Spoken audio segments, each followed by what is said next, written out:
നമസ്കാരം, പ്രൈം ന്യൂസിലേക്ക് സ്വാഗതം. പ്രധാന വാർത്തകൾ. പാലാ മുണ്ടാങ്കലിൽ വാഹനാപകടത്തിൽ 2 യുവതികൾക്ക് ദാരുണാന്ത്യം. 6ാം ക്ലാസ് വിദ്യാർത്ഥിനിക്ക് ഗുരുതര പരിക്ക്. അപകടം അമിത വേഗതയിലെത്തിയ കാർ 2 സ്കൂട്ടറുകളിൽ ഇടിച്ച്. കാർ ഓടിച്ചിരുന്നത് പാലാ സെന്റ് തോമസിലെ അധ്യാപക വിദ്യാർത്ഥികൾ. അവിശ്വാസത്തെ തുടർന്ന് കൂത്താട്ടുകുളം നഗരസഭാ ഭരണം ഇടതുപക്ഷത്തിന് നഷ്ടപ്പെട്ടു. UDF അവിശ്വാസം പാസായത് CPM വിമത കലാരാജുവിന്റെ പിന്തുണയോടെ. ചങ്ങനാശ്ശേരി നഗരസഭയിൽ കൂറുമാറി വോട്ട് ചെയ്ത 2 കോൺഗ്രസ് കൗൺസിലർമാരെ തെരഞ്ഞെടുപ്പ് കമ്മീഷണർ അയോഗ്യരാക്കി. സിനിമാ കോൺക്ലേവിൽ അടൂർ ഗോപാലകൃഷ്ണൻ പ്രകടിപ്പിച്ചത് വിഭ്രാന്തിയെന്ന് KPMS നേതാവ് പുന്നല ശ്രീകുമാർ. വരേണ്യവർഗ ചിന്തകളുടെ പുറന്തോടുകളിൽ ജീവിക്കുന്ന ആളുകളെ സർക്കാർ പരിപാടികളിൽ പങ്കെടുപ്പിക്കരുതെന്നും പുന്നല ശ്രീകുമാർ. പട്ടികജാതിക്കാർക്ക് വേണ്ടി പണം ചെലവഴിക്കുമ്പോൾ ശ്രദ്ധ വേണമെന്ന് പറയുന്നത് പട്ടികജാതി വർഗത്തെയും സ്ത്രീകളെയും അധിക്ഷേപിക്കുന്നതിന് തുല്യമെന്ന് ആനി രാജ. കാട്ടാന ശല്യം മൂലം പഠിപ്പ് മുടങ്ങുന്ന അവസ്ഥയിൽ കൊമ്പുകുത്തി ഗവൺമെന്റ് ട്രൈബൽ ഹൈസ്കൂളിലെ വിദ്യാർത്ഥികൾ. കാട്ടാന സാന്നിധ്യമുള്ള പ്രദേശങ്ങളിലൂടെ ജീവൻ പണയം വെച്ച് സ്കൂളിലെത്തേണ്ട ഗതികേട്. ജനവാസ മേഖലയിൽ തമ്പടിക്കുന്ന കാട്ടാനയെ തുരത്തണമെന്നാവശ്യം. വാർത്തകൾ വിശദമായി. പാലാ മുണ്ടാങ്കലിൽ ഉണ്ടായ വാഹനാപകടത്തിൽ 2 സ്ത്രീകൾ മരിച്ചു. പാലാ കൊട്ടാരമറ്റം മീനച്ചിൽ അഗ്രോ സൊസൈറ്റി ജീവനക്കാരിയായ ധന്യ സന്തോഷ്, പ്രവിത്താനം അല്ലപ്പാറ, പാലക്കുഴിക്കുന്നൽ ജോമോൾ സുനിൽ എന്നിവരാണ് മരിച്ചത്. ജോമോളുടെ മകൾ പാലാ സെന്റ് മേരീസ് സ്കൂളിലെ 6ാം ക്ലാസ് വിദ്യാർത്ഥിനി അന്നമോൾ ഗുരുതരാവസ്ഥയിൽ ആശുപത്രിയിലാണ്. അമിത വേഗതയിൽ എത്തിയ 2 കാർ സ്കൂട്ടറുകളിൽ ഇടിച്ചാണ് അപകടമുണ്ടായത്. ഒരു സ്കൂട്ടർ ഓടിച്ചിരുന്ന സ്ത്രീയും മറ്റൊരു സ്കൂട്ടറിൽ ഉണ്ടായിരുന്ന അമ്മയും മകളുമാണ് അപകടത്തിൽപ്പെട്ടത്. പാലായിൽ നിന്ന് മുണ്ടാങ്കൽ പള്ളിയുടെ ഭാഗത്ത് ഭയങ്കര ഇരപ്പ് കേട്ടാണ് ഞാൻ നോക്കുന്നത്.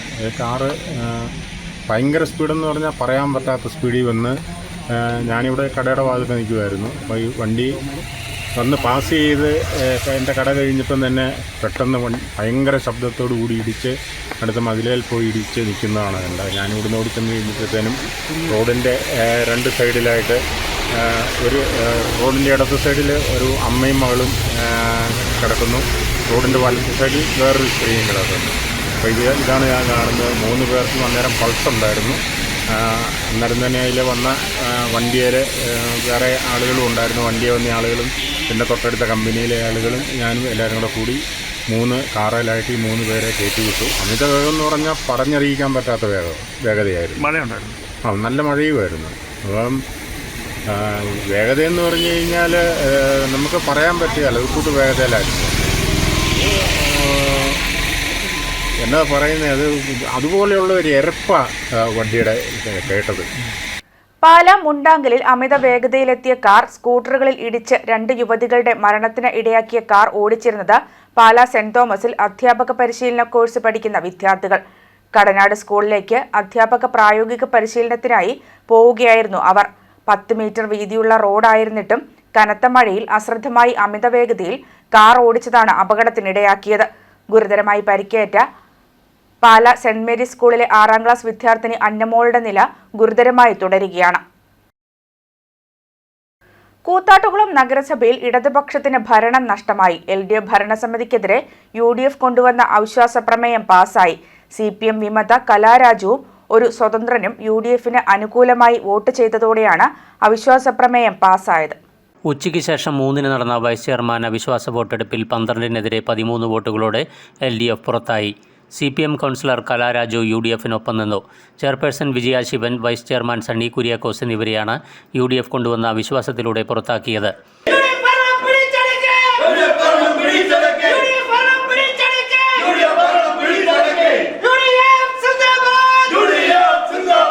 കഴിഞ്ഞ ജനുവരിയിൽ UDF കൊണ്ടുവന്ന അവിശ്വാസത്തിൽ CPM അംഗമായിരുന്ന കലാരാജു UDFന് അനുകൂലമായി നിൽക്കുമെന്ന് വന്നതോടെ CPM പ്രവർത്തകർ കലാരാജുവിനെ തട്ടിക്കൊണ്ടുപോവുകയായിരുന്നു. തുടർന്ന് നാളുകളോളം സംഘർഷാവസ്ഥ നിലനിന്നിരുന്നു. ഏറെ വിവാദമായ ആ സംഭവത്തിൽ പോലീസിനുൾപ്പെടെ രൂക്ഷ വിമർശനം നേരിടേണ്ടി വന്നു. ഇക്കുറി കലാരാജു ഉൾപ്പെടെയുള്ളവർക്ക് പോലീസ് സ്വയം സുരക്ഷ ഒരുക്കിയിരുന്നു. പുത്തൻകുരിശ് DYSPയുടെ നേതൃത്വത്തിലായിരുന്നു 6 സ്റ്റേഷനുകളിൽ നിന്നും AR ക്യാമ്പിൽ നിന്നും പോലീസ് സംഘം എത്തിയത്. അവിശ്വാസത്തിന് ശേഷം കൗൺസിലർമാരും UDF പ്രവർത്തകരും മുദ്രാവാക്യം വിളികളുമായി കോൺഗ്രസ് ഭവനിലേക്ക് പോയി. അവിടെ ഒരു തർക്കം അവർ ഉന്നയിക്കുകയാണ്. അതായത് കലാരാജു വോട്ട് ചെയ്തപ്പോൾ കലാരാജു അവിശ്വാസ പ്രമേയത്തെ അനുകൂലിക്കുന്നു എന്ന റൈറ്റിങ്ങിൻ്റെ നേരെയാണ് വോട്ട് ചെയ്തത്, കളത്തിലല്ല എന്ന് പറഞ്ഞുകൊണ്ട്.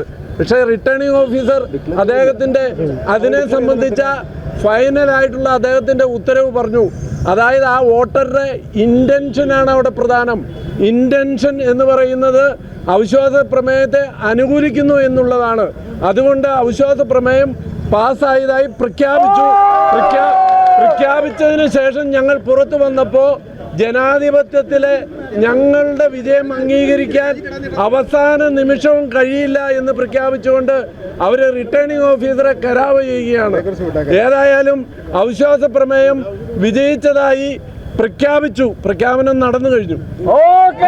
കഴിഞ്ഞ 4.25 വർഷമായി കൂത്താട്ടുകുളത്ത് ജനതയ്ക്ക് ദുരിതം മാത്രം സമ്മാനിച്ച ഭരണവുമായി കടന്നുപോയവർ പിടിച്ചു പറയും നെറിവുകേടും കൂടത്തിലുള്ള കൗൺസിലറെ പോലും അവരുടെ സ്വത്ത് തട്ടിയെടുക്കാൻ, അവരെ എല്ലാം പിടിച്ചു പറിക്കാൻ, അവരെ ഇല്ലായ്മയിലേക്ക് തള്ളിവിട്ട് അവരെ നശിപ്പിക്കാൻ നേതൃത്വം കൊടുക്കുന്നതിന് ഒരു മടിയും കാണിക്കാത്ത പൈശാചികമായ നേതൃത്വമാണ് പിറവത്ത് കൂത്താട്ടുകുളത്തുണ്ടായിരുന്നത്. അതിനിവിടെ അവസാനമായിരിക്കുകയാണ്. വൈകിട്ട് LDF പ്രവർത്തകരും ടൗണിൽ പ്രകടനം നടത്തി.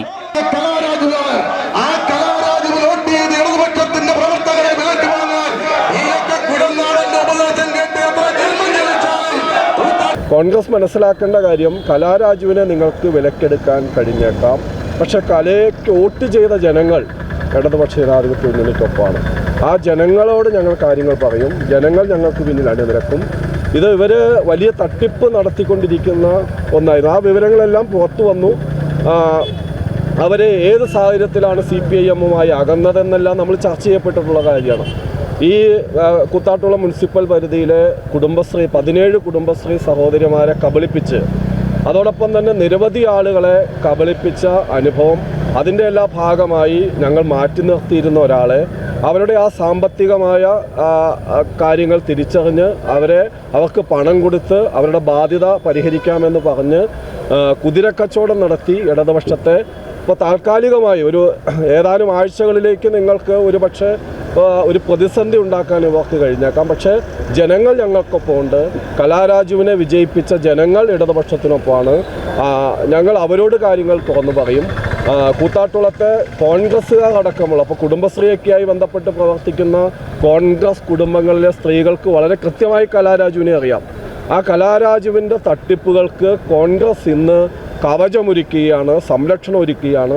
ഇത് വലിയ പ്രതിഷേധം കോൺഗ്രസിനകത്ത് ഉയർന്നു വരും. കോൺഗ്രസിനോട് അനുഭാവമുള്ള കുടുംബശ്രീ അംഗങ്ങളിലടക്കം ഉയർന്നു വരും. നമുക്ക് വരും ദിവസങ്ങളിൽ അത് കൂത്താട്ടുകുളംകാർക്ക് ദൃശ്യമാകും. ദൃശ്യ ന്യൂസ്, കൂത്താട്ടുകുളം. ചങ്ങനാശ്ശേരി നഗരസഭ മുൻ ചെയർപേഴ്സൺ സന്ധ്യ മനോജിനെതിരെ LDF കൊണ്ടുവന്ന അവിശ്വാസ പ്രമേയത്തിൽ കൂറുമാറി വോട്ട് ചെയ്ത കോൺഗ്രസ് കൗൺസിലർമാരായ ബാബു തോമസിനെയും രാജു ചാക്കോയെയും സംസ്ഥാന തെരഞ്ഞെടുപ്പ് കമ്മീഷണർ 6 വർഷത്തേക്ക് അയോഗ്യരാക്കി. UDF പാർലമെന്ററി പാർട്ടി നേതാവ് ജോമി ജോസഫ് തെരഞ്ഞെടുപ്പ് കമ്മീഷന് നൽകിയ കൂറുമാറ്റ കേസിൽ സംസ്ഥാന തെരഞ്ഞെടുപ്പ് കമ്മീഷണർ A ഷാജഹാനാണ് വിധി പ്രസ്താവിച്ചത്. 2023 ജൂലൈയിലാണ് UDF പിന്തുണയോടുകൂടി അധികാരത്തിൽ വന്ന സന്ധ്യ മനോജിനെതിരെ LDF അവിശ്വാസം കൊണ്ടുവന്നത്. ഈ അവിശ്വാസത്തിൽ പങ്കെടുക്കാതെ വിട്ടുനിൽക്കണമെന്ന് കോട്ടയം DCC പ്രസിഡന്റ് നാട്ടകം സുരേഷ് നൽകിയ വിപ്പ് ലംഘിച്ചുകൊണ്ടാണ് അവിശ്വാസ പ്രമേയത്തെ പിന്തുണച്ച് വോട്ട് ചെയ്തത്.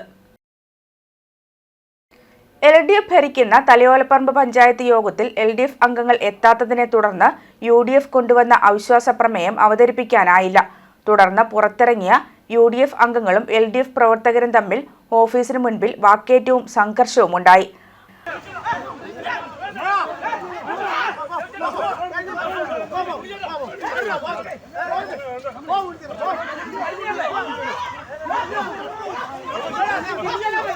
അഴിമതി ആരോപണങ്ങളെ തുടർന്നാണ് 8 അംഗങ്ങളുള്ള LDFിലെ കേരള കോൺഗ്രസ് മാണിയിലെ പ്രസിഡന്റ് ഷിജി വിൻസെന്റിനെതിരെ 6 അംഗങ്ങളുള്ള UDF അവിശ്വാസ പ്രമേയ നോട്ടീസ് നൽകിയത്. 15 അംഗങ്ങളുള്ള പഞ്ചായത്തിൽ UDF പാർലമെന്ററി പാർട്ടി നേതാവ് ജോസ് വേലിക്കകമാണ് അവിശ്വാസ പ്രമേയത്തിന് നോട്ടീസ് നൽകിയത്. ഒരു സ്വതന്ത്രനെ കൂടാതെ 5 കോൺഗ്രസ് അംഗങ്ങളും ഒരു കേരള കോൺഗ്രസ് അംഗവുമാണ് പ്രതിപക്ഷത്തുള്ളത്. ഭരണകക്ഷിയായ LDFിൽ CPM-ന് 4, കേരള കോൺഗ്രസ് മാണിക്ക് 2, CPI-ക്കും NCP-ക്കും 1 വീതവുമാണ് അംഗങ്ങൾ. സ്വതന്ത്രനും UDFന്റെ 6 അംഗങ്ങളും യോഗത്തിനെത്തിയപ്പോൾ ഭരണപക്ഷത്തെ പ്രസിഡന്റ് അടക്കം ആരും എത്തിയില്ല. തുടർന്ന് കോറം തികയാതെ യോഗം പിരിഞ്ഞു. യോഗം തുടങ്ങുന്നതിന് മുൻപ് തന്നെ LDF പ്രവർത്തകർ എത്തിയിരുന്നു. യോഗം പിരിഞ്ഞ ശേഷം LDF പ്രകടനം തുടങ്ങിയതോടെ UDF അംഗങ്ങളും മുദ്രാവാക്യം വിളിച്ചതോടെയാണ് ഉന്തും തള്ളും വാക്കേറ്റവും ഉണ്ടായത്. പ്രകടനത്തിനെത്തിയവർ കൂക്കുവിളികളുമായി മടങ്ങിയെത്തിയതോടെയാണ് സംഘർഷമുണ്ടായത്. പോലീസുമായി ഉന്തും തള്ളുമുണ്ടായി. പ്രമേയം വിജയിക്കുമെന്നതിനാലാണ് പരാജയ ഭീതി മൂലം പ്രസിഡന്റ് അടക്കമുള്ളവർ എത്താതിരുന്നതെന്ന് പ്രതിപക്ഷം ആരോപിച്ചു. പ്രസിഡന്റിനെതിരെ പഞ്ചായത്തിലാകെ പ്രതിഷേധ പരിപാടികൾ നടത്താനാണ് പ്രതിപക്ഷ നീക്കം. അതുകൊണ്ട് കോറം തികയാതെ ഈ യോഗം ഇന്ന് പിരിച്ചുവിട്ടിരിക്കുകയാണ്. പരാജയ ഭീതി മൂത്ത് LDF മാളത്തിൽ ഒളിച്ചിരിക്കുകയാണ് എന്നുള്ളതാണ് സത്യം. അഴിമതിയുടെ കൂമ്പാരമായിരിക്കുന്ന പ്രസിഡന്റ് നാളത്തെ വരെ ഈ ചെറിയ കാലയളവിൽ തന്നെ ലക്ഷക്കണക്കിന് രൂപയുടെ അഴിമതി നടത്തിയിരിക്കുകയാണ്. അതായത് ഏറ്റവും ലളിതമായി പറഞ്ഞാൽ വെറും 10,000 രൂപയ്ക്ക് കിട്ടുന്ന നിരീക്ഷണ ക്യാമറ വരെ 45,000 രൂപയ്ക്ക് വാങ്ങിച്ചാണ് ഈ പഞ്ചായത്തിന് നൽകിയിരിക്കുന്നത്. BOTയിലെ അഴിമതികൾ, സ്വജനപക്ഷപാതം, ഹൈമാസ്ലേറ്റ് പൂർത്തീകരിക്കുന്നതിന് പദ്ധതിയും ഫണ്ടും ഉണ്ടായിട്ട് പൂർത്തീകരിക്കാതിരിക്കുക, അങ്ങനെ വിവിധ കാര്യങ്ങൾ പറഞ്ഞുകൊണ്ടാണ് ഞങ്ങൾ ഇന്ന് പറഞ്ഞിരിക്കുന്നത്. അതിൻ്റെ മെയിൻ കണ്ടന്റ് GST വിഹിതം 2022-23 ഓഡിറ്റ് കമ്മിറ്റി ഓഡിറ്റ് നമ്മുടെ പഞ്ചായത്തിന് 4.5 കോടി രൂപയോളം സർക്കാരിൽ നിന്ന് കിട്ടാനുണ്ട് എന്ന് ഓഡിറ്റുകാർ പറഞ്ഞിട്ട് പോലും അതിനെതിരെ ഒരു നടപടിയും സ്വീകരിച്ചില്ല. ഇത് പഞ്ചായത്ത് കമ്മിറ്റിയിലെ പ്രമേയമായിട്ട് ഞങ്ങൾ അവതരിപ്പിക്കുകയും അത് ഇവിടെ പാസ്സാവുകയും ചെയ്തതാണ്. എന്നിട്ടും ഒരു നടപടിയും സ്വീകരിച്ചില്ല. പിന്നെ സ്മാർട്ടിൻ്റെ അക്കൗണ്ട് ഫെഡറൽ ബാങ്കിലേക്ക് മാറ്റുന്നതിന് അത് തലയോലപ്പറമ്പ് പഞ്ചായത്തിൻ്റെ ചരിത്രത്തിൽ ആദ്യമായിട്ട് വോട്ടിനിട്ടിട്ട് പ്രസിഡന്റ് ഉൾപ്പെടെയുള്ളവർ വെറും 4 വോട്ടേ പ്രസിഡന്റിന് കിട്ടിയുള്ളൂ. അടൂർ ഗോപാലകൃഷ്ണന്റെ വിവാദ പരാമർശത്തിൽ പ്രതികരിച്ച് പുന്നല ശ്രീകുമാർ. സിനിമാ കോൺക്ലേവിൽ അടൂർ ഗോപാലകൃഷ്ണൻ പ്രകടിപ്പിച്ചത് വിഭ്രാന്തിയെന്നും ഫ്യൂഡൽ വരേണ്യവർഗ ചിന്തകളുടെ പുറന്തോടുകളിൽ ജീവിക്കുന്ന ഇത്തരം ആളുകളെ സർക്കാർ പരിപാടികളിൽ പങ്കെടുപ്പിക്കരുത് എന്നും KPMS നേതാവ് പുന്നല ശ്രീകുമാർ മാധ്യമങ്ങളോട് പറഞ്ഞു. ഈ സിനിമാ കോൺക്ലേവിൽ ശ്രീ അടൂർ ഗോപാലകൃഷ്ണനെ സർക്കാർ ആനയിച്ചത് ആ കോൺക്ലേവിന് ഖ്യാതി കിട്ടുന്നതിന് വേണ്ടിയിട്ടാണ്. പക്ഷേ കോൺക്ലേവിൽ ഒരു നയരൂപീകരണത്തിന് ആധാരമായിട്ടുള്ള പീഡനങ്ങളും അതുപോലെ തന്നെ വിവേചനങ്ങളെക്കാൾ വലിയ പീഡനത്തിനാണ് സർക്കാർ ഈ സംഭവത്തിലൂടെ ഇടവരുത്തിയിട്ടുള്ളത്. അപ്പോൾ സർക്കാർ അങ്ങനെ ഒരു പീഡനത്തിന് അവസരമുണ്ടാക്കി എന്ന് വേണം വിലയിരുത്താൻ. അതങ്ങനെ വിമർശിക്കാൻ കാരണം വേദിയിലുണ്ടായിരുന്ന സിനിമാ മന്ത്രി പോലും പൂർണ്ണമായി ശ്രീ അടൂർ ഗോപാലകൃഷ്ണൻ്റെ നിലപാടുകളെ നിരാകരിച്ചിട്ടില്ല. ബഹുമാനപ്പെട്ട മന്ത്രി പറഞ്ഞത് കലാമൂല്യമുള്ള ചിത്രങ്ങളെയാണ് സഹായിച്ചിട്ടുള്ളത്, കഴിവുള്ളവരെയാണ് പ്രോത്സാഹിപ്പിച്ചിട്ടുള്ളത്, അതിനിയും തുടരും എന്ന് മാത്രമാണ് പറഞ്ഞിട്ടുള്ളത്. അപ്പോൾ അതുകൊണ്ട് ഞങ്ങൾക്ക് പറയാനുള്ളൊരു കാര്യം, ഈ ഫ്യൂഡൽ വരേണ്യ ചിന്തകളുടെ പുറന്തോടുകൾക്കുള്ളിൽ അധിവസിക്കുന്ന ഇത്തരം ആളുകളെ ഇതുപോലെയുള്ള ചടങ്ങുകളിൽ, ഇതുപോലെയുള്ള അവസരങ്ങളിൽ ഗവൺമെൻറ് ഇനി ആനയിക്കരുത്, അവരെ ആ അവസരങ്ങളിലേക്ക് കൊണ്ടുവരരുത് എന്ന അഭിപ്രായമാണ് പങ്കുവയ്ക്കാനുള്ളത്. അതുപോലെ തന്നെ കേരളത്തിൻ്റെ പൊതുജീവിതത്തിലും അതുപോലെ തന്നെ സാംസ്കാരിക മണ്ഡലത്തിലും നടക്കുന്ന ജനാധിപത്യവൽക്കരണത്തെയും അതുപോലെ തന്നെ അതിൻ്റെ പുതിയ കാലത്തെ ചലനങ്ങളെയും എത്രത്തോളം അസഹിഷ്ണുതയോടെയും അതുപോലെ തന്നെ അസഹിഷ്ണുതയോടുകൂടി കാണുന്നു മാത്രമല്ല, അതിൻ്റെ വിഭ്രാന്തി കൂടിയാണ് ശ്രീ അടൂർ ഗോപാലകൃഷ്ണൻ ഇപ്പോൾ പ്രകടിപ്പിച്ചിട്ടുള്ളത് എന്ന് വേണം മനസ്സിലാക്കാൻ. അല്ല, നിയമപരമായിട്ടുള്ള നിലയിലല്ല. ഇപ്പോൾ പരാതി അതിൻ്റെ നിയമവശം പരിശോധിക്കട്ടെ. പക്ഷേ ഇപ്പോൾ ഈ പ്രശ്നത്തെ മറ്റൊരു രീതിയിൽ കാണുന്നത്, അദ്ദേഹത്തിൻ്റെ പ്രതിഭയുടെ ആനുകൂല്യം അദ്ദേഹത്തിന് കൊടുക്കണം എന്നാണ് ഒരു അഭിപ്രായം ഉയർന്നു വരുന്നത്. പക്ഷേ അദ്ദേഹത്തിന് ലഭ്യമായിട്ടുള്ള പുരസ്കാരങ്ങളുടെ മഹത്വത്തെയും വലിപ്പത്തെയും എല്ലാം, അതിൻ്റെ മഹത്വത്തെ ഹനിക്കുന്ന ഒരു നിലപാടാണ് ഇപ്പോൾ അദ്ദേഹം സ്വീകരിച്ചിട്ടുള്ളത്. കേരളത്തിൻ്റെ ഒരു വികസിതമായ കേരളത്തിൻ്റെ ജനാധിപത്യ ബോധം ശ്രീ അടൂർ ഗോപാലകൃഷ്ണൻ്റെ ഇപ്പോഴുണ്ടായിട്ടുള്ള ഫ്യൂഡൽ വരേണ്യ മനോഭാവത്തെ പൂർണ്ണമായി നിരാകരിക്കുമെന്ന കാര്യത്തിൽ ഒരു തർക്കവുമില്ല. ഈ സംസ്ഥാന സർക്കാർ ഈ രാജ്യത്ത് തന്നെ ദളിത് വിഭാഗത്തിൽപ്പെട്ട ആൾക്കും സ്ത്രീകൾക്കും ഉൾപ്പെടെയുള്ള ആൾക്ക് സിനിമ എടുക്കാൻ വേണ്ടിയുള്ള പണം നൽകി അവരെ മുഖ്യധാരയിലേക്ക് കൊണ്ടുവരാൻ വേണ്ടിയുള്ള നടപടിക്രമങ്ങളുമായി മുന്നോട്ട് പോവുകയാണ്. അപ്പോൾ ഇത്തരം ഒരു പരാമർശത്തിന് പേരിൽ സർക്കാരിനെ അങ്ങനെ പൂർണ്ണമായും കുറ്റപ്പെടുത്താൻ കഴിയും? അതല്ല സർക്കാർ ചെയ്യുന്നത്. നമുക്കറിയാം, മലയാള സിനിമാ ലോകം എന്ന് പറയുന്ന ഒരു വരേണ്യ മേഖലയാണ്. ആ മേഖലയിലേക്ക് ഇതുപോലെയുള്ള ദുർബല വിഭാഗങ്ങളെ, അത് വനിതകളാകട്ടെ, പിന്നെ സ്ത്രീകളാകട്ടെ, വനിതകളാകട്ടെ, അതുപോലെ തന്നെ ദളിത് വിഭാഗത്തിൽപ്പെട്ടവരാകട്ടെ, അവരെ കൊണ്ടുവരുന്നതിന് വേണ്ടിയിട്ടുള്ള സർക്കാരിൻ്റെ വളരെ പുരോഗമനപരമായിട്ടുള്ള ഒരു നിലപാടാണത്. അതിനെ ഞങ്ങൾ അംഗീകരിക്കുന്നു. പക്ഷേ ഇവിടെ NFDC പോലെയുള്ള കേന്ദ്ര ഏജൻസികളുണ്ട്. അത് പരിശോധിക്കുകയും പരിഗണിക്കുകയും ചെയ്യുന്ന മേഖലകളിലൊക്കെ വിരാജിച്ചിട്ടുള്ള ഒരു വ്യക്തിത്വമാണ് ഇദ്ദേഹം. പക്ഷെ അവിടെയൊന്നും പ്രകടിപ്പിക്കാത്ത ഒരു അഭിപ്രായം കേരളത്തിൽ പ്രകടിപ്പിക്കുക വഴി നേരത്തെ ഞാൻ സൂചിപ്പിച്ചതുപോലെ ഈ മേഖലയുടെ ജനാധിപത്യവൽക്കരണത്തോടുള്ള അദ്ദേഹത്തിൻ്റെ അസഹിഷ്ണുതയാണ് ഇതിലൂടെ പ്രകടിപ്പിക്കുന്നത്.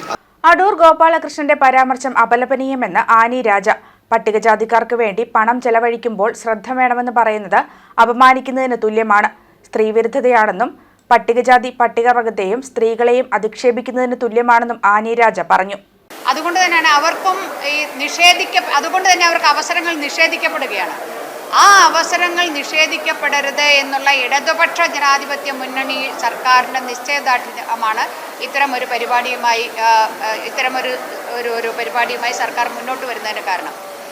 ആ വിഷയത്തെ ശ്രീ അടൂർ ഗോപാലകൃഷ്ണൻ ആ വിഷയത്തിൽ വളരെ 1.5 കോടി രൂപ എന്നൊക്കെ പറഞ്ഞൊരു തുകയൊക്കെ പറഞ്ഞു. അത് വേസ്റ്റ് ആകരുത് എന്നൊക്കെയാണ് പറയുന്നത്. ഈ രാജ്യത്ത് സർക്കാരുകൾ ചെലവഴിക്കുന്ന ഓരോ പൈസയും ആ രീതിയിൽ ഇത് എല്ലായ്പ്പോഴും ഈ സ്ത്രീകൾ അതുപോലെ തന്നെ ഈ പാർശ്വവൽക്കരിക്കപ്പെട്ടവർ, ദളിത് ആദിവാസി വിഭാഗം, ഈ വിഭാഗങ്ങളെക്കുറിച്ച് സംസാരിക്കുമ്പോൾ ഉടനെ അവിടെ മെരിറ്റ് കൊണ്ടുവരുന്നു, ഉടനെ അവിടെ അവരുടെ കഴിവിനെക്കുറിച്ച് ചോദ്യമുണ്ടാകുന്നു. അതല്ലാതെ മറ്റു വിഭാഗങ്ങൾക്ക് വേണ്ടി അല്ലെങ്കിൽ മറ്റ് പൊതുവായിട്ടുള്ള രീതിയിൽ പണം ചെലവഴിക്കുമ്പോൾ അതിനെക്കുറിച്ച് ഒരു ചോദ്യം. ഇപ്പോൾ തൊഴിലുറപ്പ് കൊണ്ടുവന്ന ഉടനെ അത് സ്ത്രീകളാണ് ഏറ്റവും അധികം അതിൽ പങ്കെടുക്കുന്നത്, അവർക്കാണ് ഒരു വലിയ സഹായം. അതുകൊണ്ട് തന്നെ അതിൽ ഈ രാജ്യത്തിൻ്റെ പണം വേസ്റ്റ് ചെയ്യുന്നതിന് തുല്യമാണെന്നാണ് പറഞ്ഞത്. അതേപോലെയാണ് ഇവിടെ ഇപ്പോൾ ഈ കാര്യത്തിൽ ഒരു സമൂഹത്തിൻ്റെ മുഖ്യധാരയിലേക്ക് പല കാരണങ്ങൾ കൊണ്ടും അവസരങ്ങൾ നിഷേധിച്ച് പിന്തള്ളപ്പെട്ടവരെ മുഖ്യധാരയിലേക്ക് കൊണ്ടുവരാൻ ശ്രമിക്കുമ്പോൾ അതിനെതിരായുള്ള ഇത്തരം വികാരങ്ങൾ അത് അങ്ങേയറ്റം അപലപനീയമായ ഒന്ന് തന്നെയാണ്. അതിനെ ചോദ്യം ചെയ്ത പെൺകുട്ടിയെക്കുറിച്ച് അദ്ദേഹം പറഞ്ഞ ആ രീതി അത് അധിക്ഷേപകരമായിട്ടുള്ള ഒന്നാണ്. അദ്ദേഹം പറഞ്ഞ ഞാനിവിടെ വന്നത് അല്ലെങ്കിൽ ഞാനൊരു ഇത്തരത്തിലുള്ള ഒരാളല്ല എന്ന് പറഞ്ഞ് അദ്ദേഹം ഒരു പദപ്രയോഗം നടത്തി. അപ്പോൾ അദ്ദേഹം ആ പദപ്രയോഗം ഞാനല്ല എന്ന് പറയുമ്പോൾ ചോദ്യം ചെയ്തയാളാണോ അങ്ങനെയാണോ എന്നുള്ളൊരു മറുചോദ്യം അവിടെ ഉണ്ടാവുന്നുണ്ട്. അപ്പോൾ ഇത് ഈ സർക്കാരിൻ്റെ ഒരു പദ്ധതിയുടെ ഭാഗമായി കൊണ്ടുവരുന്ന ഇത് എല്ലാവരെയും മുഖ്യധാര എല്ലാവർക്കും അവസരങ്ങൾ എല്ലാ മേഖലയിലും അവസരങ്ങൾ കൊടുക്കുക എന്നുള്ളത് അതുതന്നെയാണ് സർക്കാരിൻ്റെ ലക്ഷ്യം. ഈ രീതിയിൽ അതിനെ ഇതിലൂടെ ഈ ചാതുർവർണ്ണ വ്യവസ്ഥയുടെ ഏത് രീതിയിലാണോ അത് താഴെത്തട്ടിലുള്ളവരെ അത് നോക്കിക്കാണുന്നത് അല്ലെങ്കിൽ ഈ വ്യവസ്ഥയ്ക്ക് പുറത്തുള്ളവരെ നോക്കിക്കാണുന്നത്, അത് നമ്മുടെ കേരള സമൂഹത്തിൽ ഇന്നും ആ മനസ്ഥിതിയും വെച്ചുകൊണ്ട് ഇത്തരത്തിലുള്ള ആളുകൾ സമൂഹത്തിൻ്റെ വലിയ ആദരവ് പിടിച്ചു പറ്റിയിട്ടുള്ള ആളുകൾ ഇന്നും അത് അവരുടെയൊക്കെ മനസ്സിൻ്റെ കോണിൽ എവിടെയോ ഉണ്ട് എന്നുള്ളത് ഈ രീതിയിൽ പുറത്തു വരുന്നു എന്നുള്ളത് അങ്ങേയറ്റം ദൗർഭാഗ്യകരമായിട്ടുള്ള ഒന്നാണ്. കാർഷിക മേഖലയിൽ വൻ നാശം വിതയ്ക്കുന്നതിനോടൊപ്പം കാട്ടാനകൾ വിദ്യാഭ്യാസത്തിന് ഭീഷണിയാകുന്നു. ജീവൻ പണയം വെച്ച് സ്കൂളിലെത്തേണ്ട ഗതികേടിലാണ് കൊമ്പുകുത്തി ഗവൺമെന്റ് ട്രൈബൽ ഹൈസ്കൂളിലെ അധ്യാപകരും വിദ്യാർത്ഥികളും. കോരുത്തോട് പെരുവന്താനം പഞ്ചായത്തുകളുടെ വനാതിർത്തി മേഖലയായ കൊമ്പുകുത്തിയിൽ കാട്ടാനശല്യം അതിരൂക്ഷമാണ്. പ്രദേശത്തെ വിദ്യാർത്ഥികളുടെ ഏക ആശ്രയമാണ് കൊമ്പുകുത്തി സർക്കാർ ഹൈസ്കൂൾ. എന്നാൽ ഇവിടേക്കുള്ള യാത്ര വിദ്യാർത്ഥികൾക്കും അധ്യാപകർക്കും ഒരുപോലെ ദുരിതമായി മാറിയിരിക്കുകയാണ്. രാവിലെ 9 മുൻപ് അധ്യാപകർ സ്കൂളിലെത്തണമെന്നാണ് സർക്കാർ നിർദ്ദേശം. എന്നാൽ മേഖലയിലേക്കുള്ള ഏക ബസ് മുണ്ടക്കയത്ത് നിന്ന് സർവീസ് ആരംഭിക്കുന്നത് രാവിലെ 8:45 സ്കൂളിൽ എത്തിച്ചേരുമ്പോൾ 9:30 കഴിയും. ഇതുകൊണ്ട് തന്നെ സ്വകാര്യ വാഹനങ്ങളെ ആശ്രയിക്കേണ്ട ഗതികേടിലാണ് അധ്യാപകർ. ഇത് സാമ്പത്തിക ബാധ്യത ഉണ്ടാക്കുന്നത് മാത്രമല്ല, ആനയെ പേടിച്ചു വേണം യാത്ര ചെയ്യാൻ. പെരുവന്താനം പഞ്ചായത്തിലെ TR&D എസ്റ്റേറ്റിലെ ചേന്നാപ്പാറ, മതമ്പ അടക്കമുള്ള മേഖലകളിലെ കുട്ടികളും പഠിക്കുന്നത് കൊമ്പുകുത്തി സ്കൂളിലാണ്. ജീപ്പ്, ഓട്ടോറിക്ഷ അടക്കമുള്ള സ്വകാര്യ വാഹനങ്ങളാണ് ഇവിടുത്തെ വിദ്യാർത്ഥികളുടെ ആശ്രയം. ഏതാനും മാസങ്ങൾക്ക് മുൻപ് വിദ്യാർത്ഥികളുമായി സഞ്ചരിച്ചിരുന്ന ജീപ്പിന് മുന്നിൽ കാട്ടാനക്കൂട്ടം എത്തിയിരുന്നു. അന്ന് അത്ഭുതകരമായിട്ടാണ് വിദ്യാർത്ഥികൾ കാട്ടാനയുടെ ആക്രമണത്തിൽ നിന്ന് രക്ഷപ്പെട്ടത്. കഴിഞ്ഞ 5 മാസത്തിനിടെ പെരുവന്താനം കോരുത്തോട് വനാതിർത്തി പങ്കിടുന്ന മേഖലയിൽ കാട്ടാനയുടെ ആക്രമണത്തിൽ 2 ജീവനുകളാണ് പൊലിഞ്ഞത്. 2 പേരെയും കൊലപ്പെടുത്തിയത് ഒരേ ആന തന്നെയാണെന്നാണ് നാട്ടുകാർ പറയുന്നത്. അക്രമകാരിയായ ആന ജനവാസ മേഖലയിൽ ഇറങ്ങിയതോടെ ആളുകൾ കടുത്ത ഭീതിയിലാണ്. കാട്ടാനക്കൂട്ടത്തിൽ നിന്ന് മാറി നടക്കുന്ന അക്രമകാരിയായ ആന പതിയിരുന്നാണ് മനുഷ്യരെ ആക്രമിക്കുന്നതെന്നും പറയുന്നു. ആനയുടെ സാന്നിധ്യം മനുഷ്യർ തിരിച്ചറിയുമ്പോഴേക്കും ആക്രമണമുണ്ടായിരിക്കും. News bureau, Mundakkayam. ചങ്ങനാശ്ശേരി നഗരം ഇനി ക്യാമറ നിരീക്ഷണത്തിൽ. നഗരസഭാ പരിധിയിൽ മാലിന്യം പൊതുയിടങ്ങളിൽ തള്ളുന്നവരെ പിടികൂടുന്നതിനും നിയമ നടപടികൾ സ്വീകരിക്കുന്നതിനുമായി വിവിധ സ്ഥലങ്ങളിൽ പോർട്ടബിൾ ക്യാമറ സ്ഥാപിക്കുന്നതിന്റെ ഉദ്ഘാടനം നഗരസഭാ ചെയർപേഴ്സൺ കൃഷ്ണകുമാരി രാജശേഖരൻ നിർവഹിച്ചു. വൈസ് ചെയർമാൻ മാത്യൂസ് ജോർജ് അധ്യക്ഷനായിരുന്നു. ആരോഗ്യ standing committee chairperson Elsamma Job, ക്ഷേമകാര്യ standing committee chairperson PA Nizar, മുൻ ചെയർപേഴ്സൺ ബീന ജോബി, കൗൺസിലർമാരായ Geetha Aji, Usha Muhammad Shaji, Kunjumol Sabu, municipal secretary NK Vrija, clean city manager M Manoj, health ഇൻസ്പെക്ടർമാരായ Pradeep Raj, TG Shamsuddin, Gayathri Devi, Ramya Mol, Priya A, Sajitha AG, Jagaljith, Shamila Mol, ശുചിത്വ മിഷൻ പ്രതിനിധികളായ സന്ദേശ് കുമാർ P, ഗോകുൽ ഗോപൻ തുടങ്ങിയവർ പ്രസംഗിച്ചു. കണ്ടെത്തിക്കൊണ്ട് അവരെ പിടിച്ച് ഇത് അവസാനിപ്പിക്കണമെന്നും അതിനാവശ്യമായ നിയമ നടപടികൾ വലിച്ചെറിയുന്നവർക്കെതിരെയുള്ള നിയമ നടപടികൾ സ്വീകരിക്കുന്നതിനുമുള്ള ഭാഗമായി പോർട്ടബിൾ ക്യാമറ വിവിധ സ്ഥലങ്ങളിൽ ചങ്ങനാശ്ശേരി നഗരസഭ സ്ഥാപിക്കുകയാണ്. മാലിന്യം തെരുവോരങ്ങളിൽ വലിച്ചെറിയാൻ പാടില്ല എന്നുള്ള നിയമങ്ങളെല്ലാം നിലനിൽക്കുമ്പോഴും ഓരോ വ്യക്തികളും ഉത്പാദിപ്പിക്കുന്ന മാലിന്യങ്ങൾ തെരുവോരങ്ങളിലേക്ക് വന്നുകൊണ്ടിരിക്കുകയാണ്. അങ്ങനെ തെരുവോരങ്ങളിൽ വലിച്ചെറിയൽ സംസ്കാരം അവസാനിപ്പിച്ചു കഴിഞ്ഞാൽ നമ്മുടെ പട്ടണം നമ്മളെല്ലാവരും ആഗ്രഹിക്കുന്ന പോലെ, നമ്മളെല്ലാം സ്വപ്നം കാണുന്നത് പോലെ നല്ല വൃത്തിയുള്ള, ശുചിത്വമുള്ള നല്ല പട്ടണമാക്കി മാറ്റുവാൻ നമുക്ക് കഴിയും.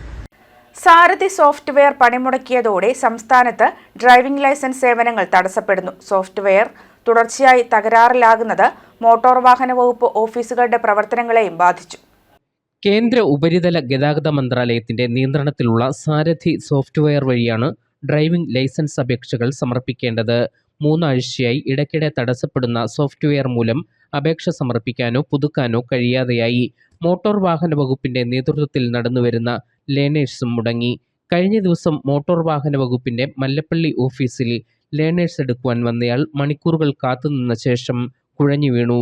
പുലർച്ചെ 6:30 മുതൽ ഓഫീസിൽ വന്നു നിന്ന പലർക്കും ശാരീരിക ബുദ്ധിമുട്ടും നേരിട്ടിരുന്നു. വൈകിട്ട് 4 മണി കഴിഞ്ഞാലും തിരികെ പോകാൻ പറ്റാത്ത അവസ്ഥയാണുള്ളത്. സിസ്റ്റം ഡൗൺ ആണെന്നാണ് പറഞ്ഞത്. രാവിലെ മുതൽ വന്ന് നിൽക്കുകയാണ്. അതിപ്പം മണി 3:30 ഇപ്പം വിളിച്ച് കിട്ടി കൊടുത്തു. ഭക്ഷണം പോലും കഴിക്കാൻ ഇവിടെ കാവൽ നിൽക്കുക. അവരെ കുറ്റം പറഞ്ഞിട്ട് കാര്യമില്ല. അപ്പം ഞാൻ ആർട്ടിയോട് സംസാരിച്ചായിരുന്നു. പുള്ളി വളരെ നീറ്റായിട്ട് പറഞ്ഞു അവരുടെ കുറ്റമല്ല, മൊത്തം പോയി കിടക്കുകയാണ്. ചിലപ്പോൾ എന്ത് ചെയ്യാൻ പറ്റും, നിൽക്കരുതെന്ന്. ഇത് 3-ാമത്തെ ദിവസം. 2 ദിവസത്തിനുള്ളിൽ പ്രശ്നങ്ങൾ പരിഹരിക്കുവാൻ കഴിയുമെന്ന് പ്രതീക്ഷിക്കുന്നതായി മല്ലപ്പള്ളി ജോയിന്റ് RTO മുരളീധരൻ ഇളയത് പറഞ്ഞു. മോട്ടോർ വാഹന വകുപ്പിൽ ഈ ലേണേഴ്സ് ലൈസൻസ് നടത്തുന്നത് സാരഥി എന്നുള്ള സോഫ്റ്റ്വെയറിലാണ്. അപ്പോൾ സാരഥി സോഫ്റ്റ്വെയർ 2-3 ആഴ്ചകളിലായിട്ട് അതിനൊരു ലാഗിങ് ഉണ്ട്. ആ ലാഗിങ്ങിൻ്റെ ഭാഗമായിട്ട് സ്റ്റേറ്റ് വൈഡ് ആയിട്ടുള്ള ഒരു ലാഗിങ്ങിൻ്റെ ഭാഗമായിട്ട് നമുക്കിവിടെയും മല്ലപ്പള്ളി ഓഫീസിലും അതിൻ്റേതായിട്ടുള്ള ചില ഇത് വന്നിട്ടുണ്ട്. അപ്പം എന്നാലും 2 മണിക്കൂർ കൊണ്ടൊക്കെ ചെയ്യേണ്ട കാര്യങ്ങളാണ്. ലാഗിങ് വരുന്നതുകൊണ്ട് ഉച്ചവരെയൊക്കെ ആയിട്ട് താമസം വരുന്നുണ്ട്. അപ്പം അതിൻ്റെ കറക്റ്റീവായിട്ടുള്ള ഇതെല്ലാം നടന്നുകൊണ്ടിരിക്കുകയാണ്. 1-2 ദിവസത്തിനകം ഈ പ്രശ്നങ്ങളെല്ലാം പരിഹരിക്കുമെന്നാണ് നമുക്ക് കിട്ടിയിരിക്കുന്ന വിവരം. അതിൻ്റെ പ്രശ്നങ്ങൾ അതായത് ടെക്നിക്കൽ വിഷയമാണ്. ടെക്നിക്കൽ വിഷയം പരിഹരിക്കാനായിട്ട് സംസ്ഥാന തലത്തിൽ തന്നെ നടപടികൾ എടുത്തുകൊണ്ടിരിക്കുകയുമാണ്. കഴിഞ്ഞ 18 വർഷമായി സീഡിറ്റിന്റെ സഹായത്താലാണ് മോട്ടോർ വാഹന വകുപ്പിന്റെ പല സോഫ്റ്റ്വെയറുകളും പ്രവർത്തിച്ചു വന്നിരുന്നത്. എന്നാൽ ഇവരുടെ കാലാവധി 1 മാസം മുൻപ് അവസാനിച്ചിരുന്നു.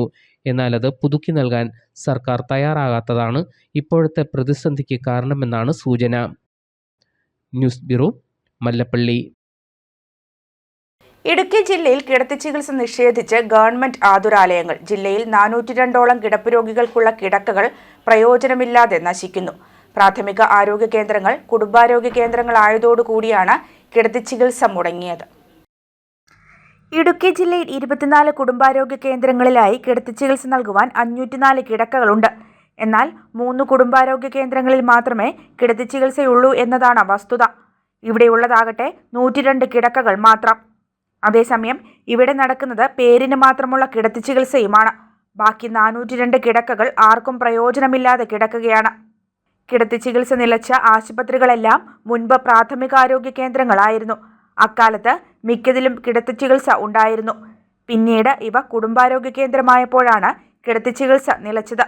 ദേവികുളം, കാമാക്ഷി, വാഴത്തോപ്പ്, ഉടുമ്പൻചോല കുടുംബാരോഗ്യ കേന്ദ്രങ്ങളിൽ 10 വീതവും കരുണാപുരം, വാത്തിക്കുടി, കോടിക്കുളം, കുമാരമംഗലം, അയ്യപ്പൻകോവിൽ, കൊക്യാർ, ഇളന്തേശം, കാഞ്ചിയാർ, കഞ്ഞിക്കുഴി, രാജകുമാരി തുടങ്ങിയ കുടുംബാരോഗ്യ കേന്ദ്രങ്ങളിൽ 24 വീതവും കിടക്കകളും മുട്ടത്ത് 16, പുറപ്പുഴ 8, പെരുവന്താനം 4, രാജാക്കാട് 16, ചിത്തിരപുരം 34, വണ്ടൻമേട് 44, ഉപ്പതറ 30 എന്നിങ്ങനെയാണ് കുടുംബാരോഗ്യ കേന്ദ്രങ്ങളിൽ കിടത്തി ചികിത്സയ്ക്കുള്ള കിടക്കകളുള്ളത്.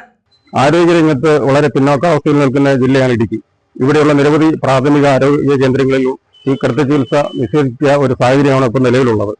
അതായത് ഈ വൻകിട സ്വകാര്യ ആശുപത്രികളെ സഹായിക്കാനാണ് ഇത്തരത്തിലുള്ള കാര്യങ്ങൾ ചെയ്തിരിക്കുന്നതെന്നാണ് പൊതുജനം മനസ്സിലാക്കുന്നത്. ഇത് വളരെയധികം ജനങ്ങൾക്ക് വളരെ ബുദ്ധിമുട്ടുണ്ടാക്കുകയാണ്. കാരണം ഇടുക്കിയെ സംബന്ധിച്ച് നല്ല ഹോസ്പിറ്റൽ ഇല്ലാത്തത് വളരെ ബുദ്ധിമുട്ടുണ്ടാക്കുന്ന ഒരു കാര്യമാണ്.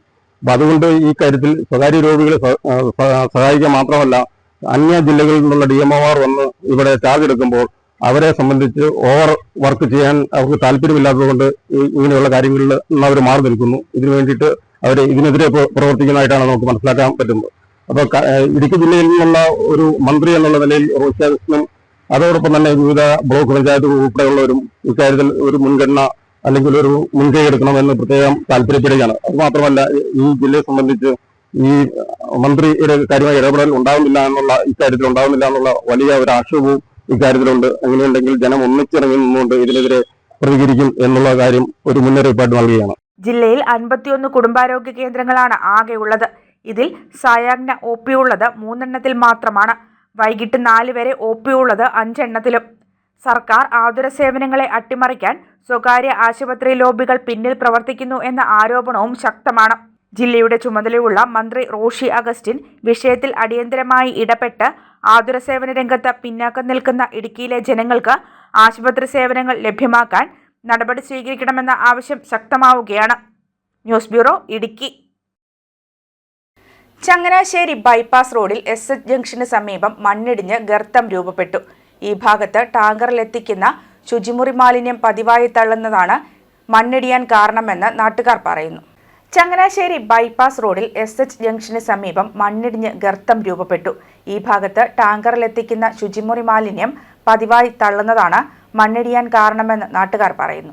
ചങ്ങനാശ്ശേരി റെയിൽവേ സ്റ്റേഷന്റെ പുതിയ പ്രവേശന കവാടത്തിനും SH ജംഗ്ഷനും ഇടയിലാണ് റോഡിനടിയിലെ മണ്ണിടിഞ്ഞ് ഗർത്തമുണ്ടായത്. കലുങ്കിനോട് ചേർന്നുള്ള ഭാഗത്താണിത്. പെട്ടെന്ന് ശ്രദ്ധയിൽപ്പെടാത്ത ഭാഗമാണിത്. മണ്ണൊലിച്ചുപോയി എത്രത്തോളം ഗർത്തമുണ്ടായെന്ന് പരിശോധിക്കേണ്ടതാണ്. 12 അടിയോളം താഴ്ചയുള്ള ചതുപ്പാണ് റോഡിനോട് ചേർന്നുള്ളത്. വാഹനങ്ങൾക്ക് സൈഡ് നൽകുമ്പോൾ ഈ ഭാഗം ഇടിഞ്ഞു വീണ് വൻ ദുരന്തമുണ്ടാകാൻ സാധ്യതയുണ്ട്. റോഡരികിലെ മരവും അപകട ഭീഷണിയിലാണ്. മണ്ണൊലിച്ചുപോയി മരത്തിൻ്റെ വേരുകൾ തെളിഞ്ഞു. മറിഞ്ഞു വീണാൽ റോഡിൻ്റെ ഒരു ഭാഗം ചതുപ്പിലേക്ക് പതിക്കും. ജല അതോറിറ്റിയുടെ പൈപ്പും റോഡരികിലൂടെ കടന്നു പോകുന്നുണ്ട്. ഈ ഭാഗത്ത് ടാങ്കറിലെത്തിക്കുന്ന ശുചിമുറി മാലിന്യം പതിവായി തള്ളുന്നതാണ് മണ്ണിടിയാൻ കാരണമെന്ന് നാട്ടുകാർ പറയുന്നു. ടാങ്കറിൽ നിന്നും ഹോസിലൂടെ ശക്തിയിൽ മലിനജലം ഒഴുക്കിവിടുമ്പോഴാണ് വശങ്ങൾ ഇടിയുന്നത്. News bureau, Changanassery. വാർത്തകൾ കഴിഞ്ഞു. നമസ്കാരം.